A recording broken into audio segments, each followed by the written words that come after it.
Bertemu lagi dengan saya Libe Surya Pusoro di dalam obrolan tidak penting OTP. Ya, ini ketiga. Tidak penting. Masih ada sekian banyak lagi di belakang gitu ya. Hal-hal tidak penting yang saya mau obrolin, hal-hal tidak penting yang mau saya bagikan gitu ya. Ini masa lalu, sesuatu yang sudah terjadi dan sebenarnya sudah dilupakan, tetapi kayaknya menarik kalau saya sampaikan. Barangkali ada yang mau belajar dari pengalaman kegagalan-kegagalan saya, dari hidup saya yang bukan success story, bukan, tetapi kegagalan-kegagalan yang saya alami dan akhirnya membentuk saya sampai hari ini. Di dalam obrolan tidak penting. Jangan lupa tetap like, subscribe, dan lonceng tolong diklik ya. Nanti juga bisa komen apa yang menjadi pendapat kalian dengan apa yang saya ceritakan dari obrolan tidak penting ini. Selanjutnya, ingat, ini masih yang ketiga, kisah cinta. Jadi silahkan bisa lihat untuk video saya yang pertama dan kedua untuk tahu kisah cintanya. Tetapi secara ringkas bahwa saya menunggu satu orang perempuan selama 5 tahun. Sehingga saya di usia 20-an tahun belum berpacaran sama sekali. Dia masih jomblo, royo-royo.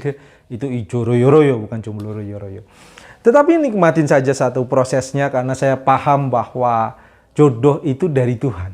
Hanya saja kita yang mencarinya, jangan suruh-suruh Tuhan juga nantinya. Selanjutnya saya mau bercerita nih, setelah mengalami masa-masa ketidakjelasan itu, saya menghabiskan waktu bersama, saya makan bersama, ada momen-momen di mana kami menikmati kebersamaan tersebut, padahal pacarnya ada juga di sana. Lalu berikutnya gimana? Ya tentu saja usia terus bertambah, saya harus butuh kepastian. Nggak bisa kayak gini-gini terus. Sampai kapan saya harus menunggu terus? Jadi saya bergumul di hadapan Tuhan. Tuhan, sampai kapan Tuhan saya kayak gini? Sampai kapan saya harus menunggu sesuatu yang tidak jelas? Ya? Kalau disampaikan saja langsung, oh tidak, kan selesai. Ya. Kalau hanya menangis kan saya nggak ngerti. Ini maksudnya apa? Sampai satu titik, akhirnya saya mengirim surat. Saya sampaikan untuk mempermudah dia. Daripada kalau saya tanya menangis, sekarang untuk mempermudahlah untuk menjawabnya. Jadi saya bikin mudah untuk menjawab, saya kirim surat, saya sampaikan, ini yang menjadi pemikiran saya, ini yang menjadi bagian saya, keyakinan saya, bahwa dirimu adalah sesuatu yang sudah Tuhan tentukan untuk hidup saya. Gitu ya. Ini keyakinan saya, bukan keyakinan dia tentunya. Dan saya sampaikan semuanya sambil saya mengatakan, sekarang adalah keputusan terakhir. Kalau dirimu memang meyakini hal yang sama, meyakini Tuhan menentukan yang sama, silahkan balas surat ini. Masih surat-suratan ya, zaman dahulu kalah. Tapi kalau dirimu tidak merasa bahwa itu yang didapat dari Tuhan, tidak usah membalas surat ini. Jadi mempermudah kan, tidak perlu mengatakan ya dan tidak, tinggal kalau bingung berarti tidak mengirim, otomatis dianggap tidak. Selesai. Jadi saya kirim surat itu sambil berharap, ayolah ada jawabannya. Ayolah saya bisa menikmati setiap tahap berikutnya. Dan ayolah saya akhirnya bisa punya pacar. Itu harapan-harapan saya. Sampai satu titik. Waktu itu saya masih di luar kota. Saya masih ingat di satu kota. Dan di hotel sendirian karena tugas dari kantor. Saya call rekan di tempat saya, itu kan, ada surat masuk nggak? Dia sampaikan, tidak ada. Tidak ada surat masuk sama sekali. Oke, sama sekali nggak ada surat masuk, sudah tidak ada. Jadi dari deadline yang saya berikan, tidak ada surat masuk untuk saya. Dan waktu itu saya menangis tentu saja. Wah, saya setel TV keras-keras ya. Supaya mengalahkan suara tangisan saya. Saya bertanya, Tuhan, saya sudah melayani Engkau. Saya berkomitmen 1 tahun untuk benar-benar memberikan waktu kepada Engkau. Saya tetap setia. Ada pilihan-pilihan lain, ada pilihan-pilihan perempuan lain, tapi saya tetap setia kepada apa yang Engkau putuskan. Cuman kenapa seperti ini? Kenapa? Gitu. Kenapa kesetiaan saya kepada Tuhan tidak dibalas oleh Tuhan sama sekali? Cuman pernyataan saya di waktu itu kepada Tuhan, Tuhan, saya tidak bersalah di hadapan-Mu dalam hal ini.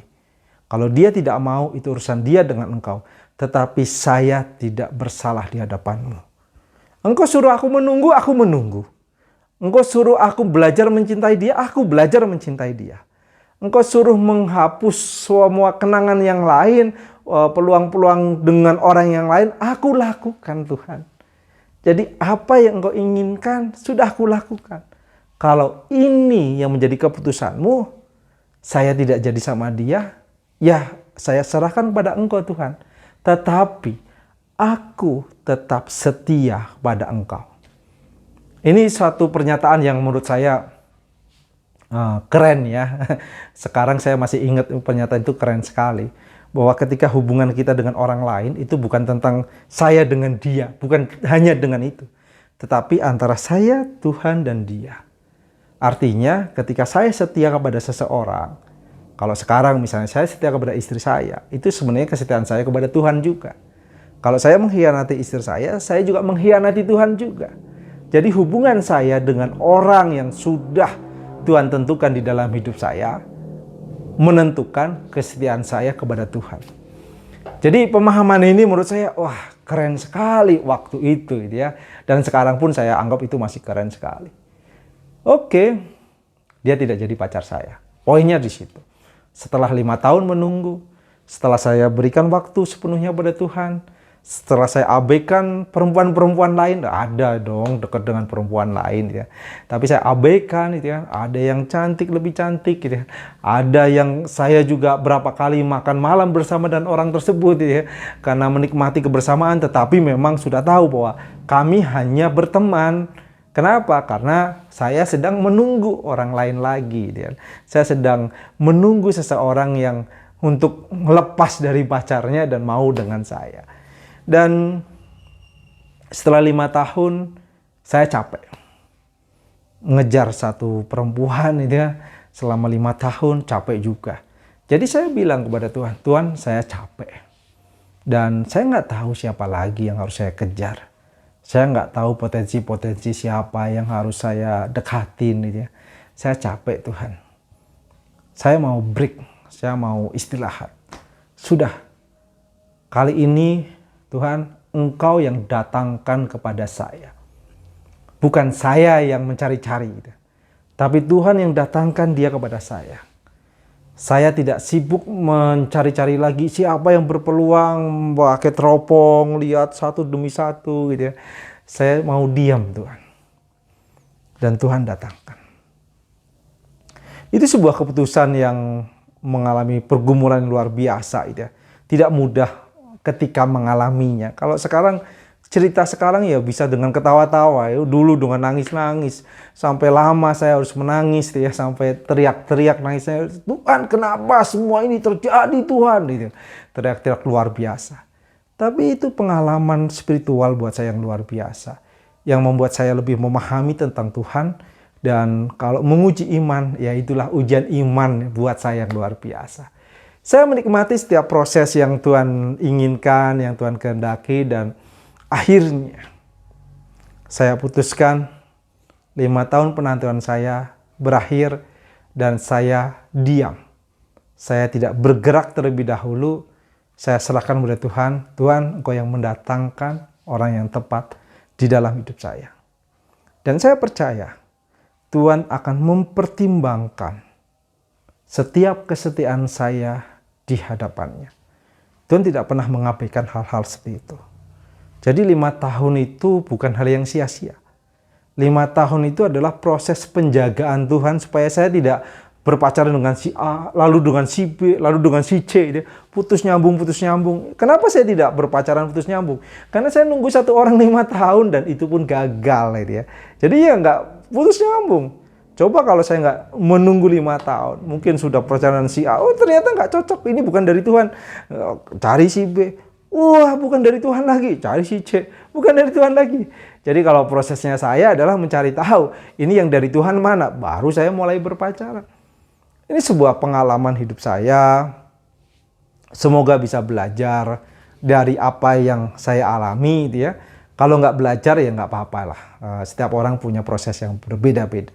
Cuman setiap pembelajaran dari cerita saya untuk edisi ini silahkan bisa dikomentar apa yang Anda pelajari, apa yang Anda alami. Mungkin sama, itu kan ada statement-statement atau pernyataan-pernyataan iman di masa lalu karena cinta atau karena kasus yang lain, itu perlu kita catat terus-menerus. Kenapa? Karena ada satu titik di mana kita lemah, kita nggak bisa apa-apa, lalu kita harus teringat dengan pernyataan-pernyataan tersebut. Dan pernyataan tersebut membuat kita lebih kuat bahwa kita pernah punya iman yang luar biasa. Dan selayaknya kita tetap punya iman yang luar biasa.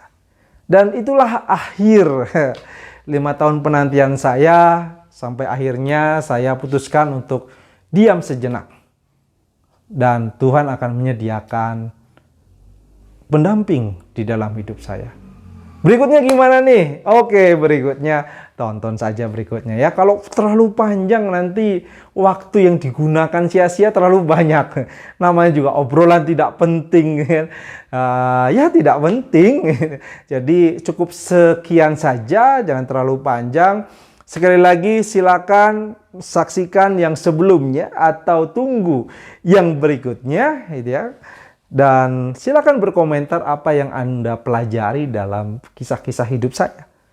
Mungkin Anda belajar tentang keberhasilan saya, tapi mungkin saja Anda belajar dari kegagalan-kegagalan saya. Saya buka, karena saya bukan orang yang selalu berhasil. Banyak sekali kegagalan, dan semoga Anda juga belajar dari kegagalan-kegagalan saya juga. Sampai bertemu lagi di dalam kisah-kisah saya dalam obrolan-obrolan tidak penting lainnya.